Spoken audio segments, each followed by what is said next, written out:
Hey, it's Brian from the Economic Report. Today, special venue. We are at move-in day at an undisclosed university, and I'm here to say it's super exciting to be here with you. I will take this as my typical long-form video, but I'm here to say that this is really a special day, and I'm glad you're here with me today, joining this in this very, very special moment. Would you believe it? I've actually been kicked out of the dorm room while mom's in there and the other mom's in there helping get things situated.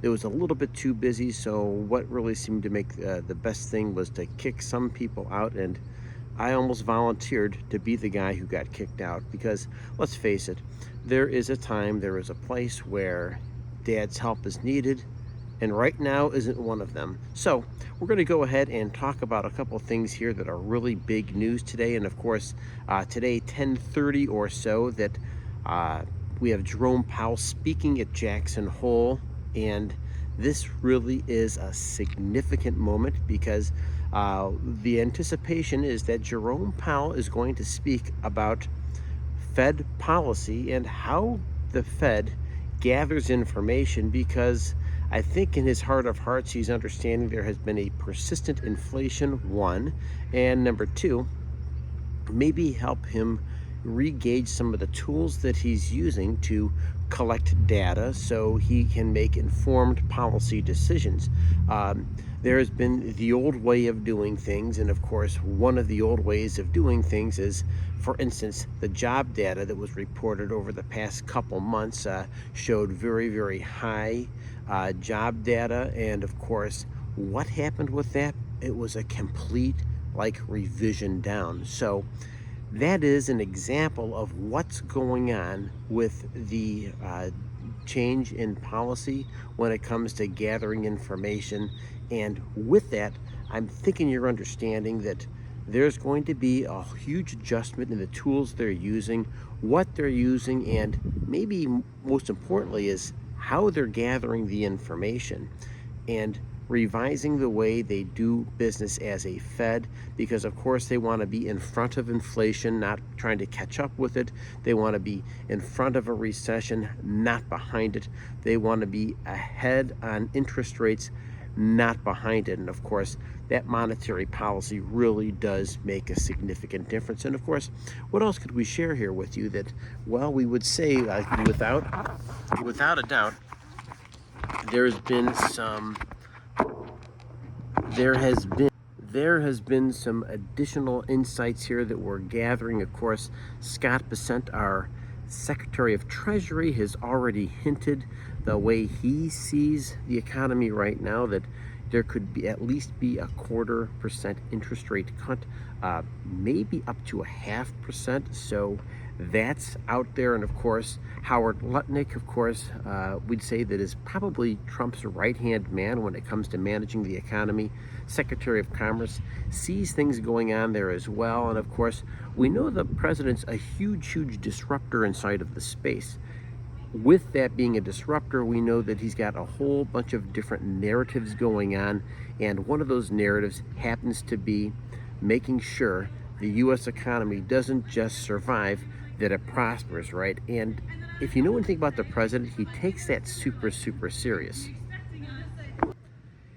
And of course, the president of the United States wants to leave behind a legacy, and that legacy is really going to say a ton about the future, not just this year, not just next year, not just his term, but really setting up America for prosperity. I really think in his heart of hearts, that's one of the themes that the President of the United States wants. And of course, he wants to be able to pass the torch on to whoever is top of ticket with the next presidential cycle, whether it's Marco Rubio, whether it's going to be J.D. Vance. I think in my heart of hearts, I believe that J.D. Vance will be top of ticket, and you'll probably see Marco Rubio as the vice presidential candidate as well on that ticket. But I'm way ahead of myself in speaking because, politics makes strange bedfellows, as the old saying goes, and you just don't know what the future holds. But you can make a strong argument here about what the future direction is. And of course, we know that J.D. Vance is really super tight with the technology people out in Silicon Valley. And that's something you really want to pay close attention to. And of course, I could throw all this out there, and maybe some of you the viewers will agree, maybe some of you won't.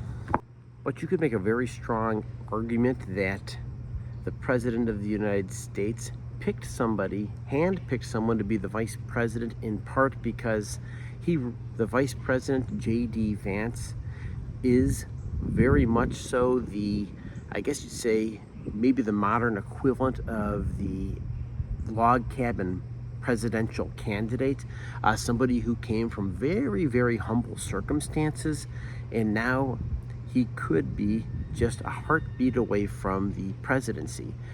We know the backstory of J.D. Vance, and if you haven't familiar with that, it's really worth mentioning for a couple of reasons, because it's a study in EQ in terms of his emotional quotient, maybe another story about his ability to overcome difficult circumstances, maybe the story of a dysfunctional family as well. But you couple all those things together, there's a piece of Americana, both good and bad, inside all of that. So maybe 4 years from now, when the students going to this university are graduating, we want them to graduate into an economy where they can really become the best version of themselves, be huge contributors, and of course help take the country to a completely different level.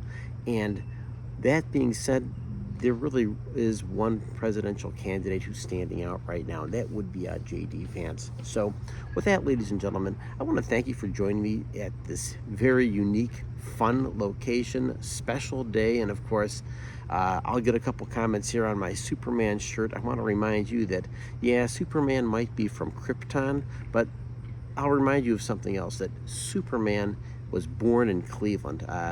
And with that, Superman statue just erected not too long ago, and of course the Superman movie out. Just remember, folks, the biggest battle you're fighting every single day is the battle between your ears, over your thoughts, your actions, your attitude. And if you have a chance to say hi to somebody and smile, make their day by doing so. Make sure you're liked and subscribed, and I will catch you next episode. Thanks for joining me.